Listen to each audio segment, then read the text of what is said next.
Hello and welcome back to another video. And in today's video, I'm tired, so I'm gonna draw quickly. But I didn't want to do a stupid hand today. Didn't feel like it. So we're gonna draw a little chibi wimp hanging right here, and then Banana Man, a weird, I don't know, an eccentric version of him. He's gonna be holding her. Yeah, I've got no clue. I don't know how this is gonna go. I don't know what clothes they're gonna be wearing. I guess we can start with the Banana Man. He's got the eyes. We'll give him some sparkle. We'll make sure to make his eyes real big. Even though this breaks the how his mouth actually works, we'll give him a mouth. Because in this moment, he would not have a mouth. His mouth only really appears when his crack gets worse and worse, which is somewhat tied to the physical damage that he takes. Alright. There we go. Boom. There's a little stem. We'll draw the rest of the pumpkin. Just try to get it in here kind of shittily, but also like not shittily. Alright. There we go. It's beautiful. Just shade it in lightly. And then what are we going to do for his outfit today? Should we do his normal outfit? I think we will, just because of then I don't have to like come up with an outfit on the spot. I think I would actually like to draw him in his suit. I just don't know how to draw suits very well, so. Because I think this is more of something that his little suit version of him would be doing. Actually, this would make a lot of sense for the suit version of him, because it'd have the cracked mouth, it'd be more eccentric, which that version of him is more eccentric, and he doesn't know wimp in this, so he would just find a random goblin and pick it up like that. Alright, which these are both from a story that I'm creating, and the little wimp right here, the little goblin right there, actually all of her decisions change the entire story. Just cause every decision that she's made is like, if she were to have chosen a different decision, it's going to butterfly effect it to a different thing. Because I have lots of different versions of me characters and couldn't think of how the hell to actually make that work. So I decided that it's all just her. Okay, dokie. Let's get in. It don't need to be perfect, it's fine. He can be skinny, he's skinny boy. He's a skinny boy. He actually is, he's a very skinny boy. At the start of the story. Because, well, he lives in the forest, he's underfed. He knows how to feed himself, but not very well, and he doesn't like to butcher the animals. So he eats the bare minimum that he can. And he doesn't know how to grow food. So he kind of has to, like, forage, but he's not very good at it.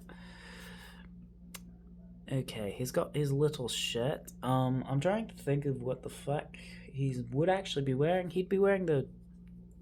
I think it's called a gambeson. I could be wrong. A gambeson could be something that just kind of looks like what I've been putting on him. I don't know. But we're not going to do that, because I just don't know how to draw them very well, and every time I do, I'm just not super proud of how it looks. I'd like to actually practice them, like do designated practice for them. I'd actually like to just do designated practice for all medieval clothing, because, well, that would help me with the majority of my characters. Alright.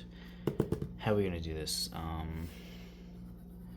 His arm right here.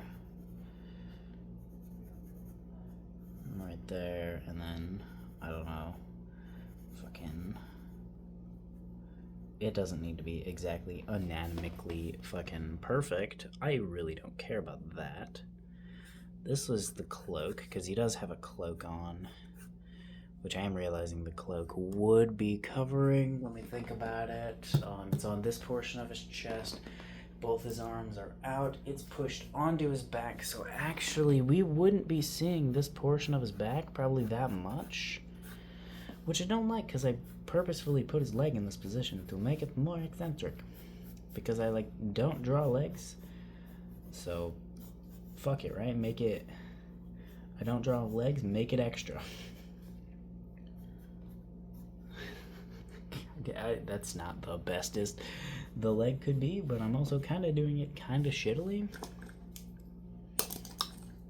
But like, also, I think it's funny, so we're keeping it. It's not perfect. I think it's funny though. All right. So if he's kicking his foot out to like right here, we're gonna need the cloak to be kind of interacting with where his foot is. There we go. Boom. It's beautiful. Then we'll go ahead and add his other leg in here too. We'll also add like a little belt or something. I'm not really sure. I know he has a belt that actually like ties down like his shirt. It keeps tucked in. But we're not adding that, because I don't want to. I don't know how to draw shoes. I don't know how to draw boots of any kind.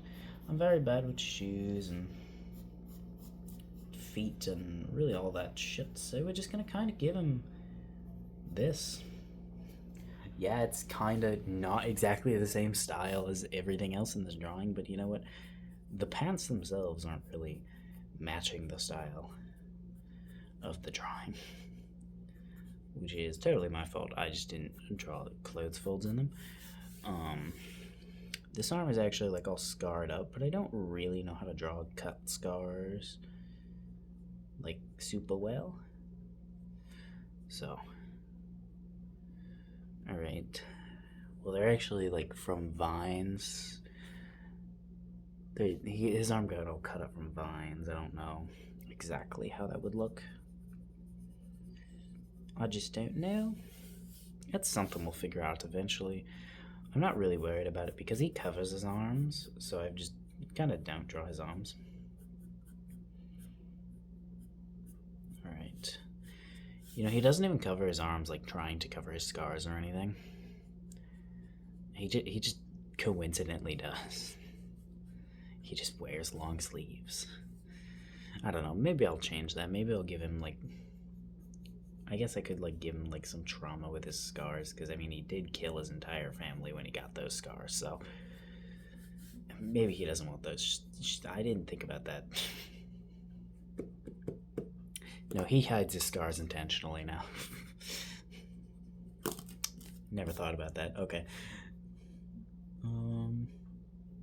I should make it a point to like show his scars as much as possible now.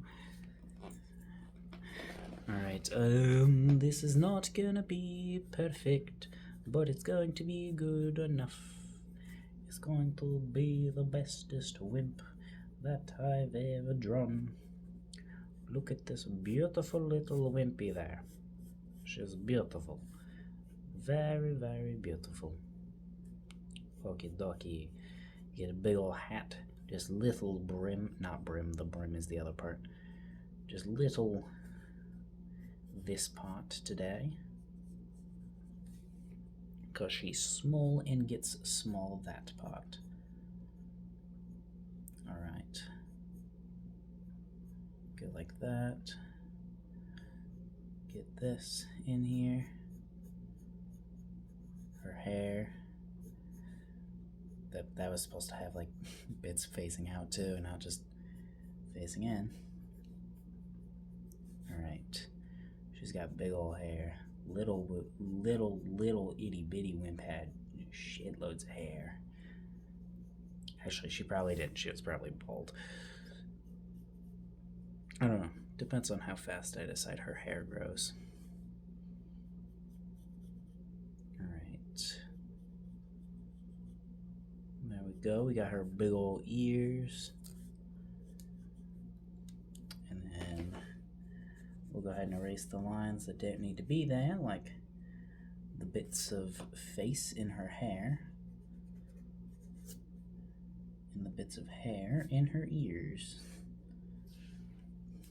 And then we'll draw in her eyes. Ka-chow. Boom, it's the most beautiful thing you've ever seen. Boom. Look at her. It's beauty. Alright, now we get the little tooth and then the bigger tooth. And then we'll give a little bit of blush, little bit of blush. Little neck thingy.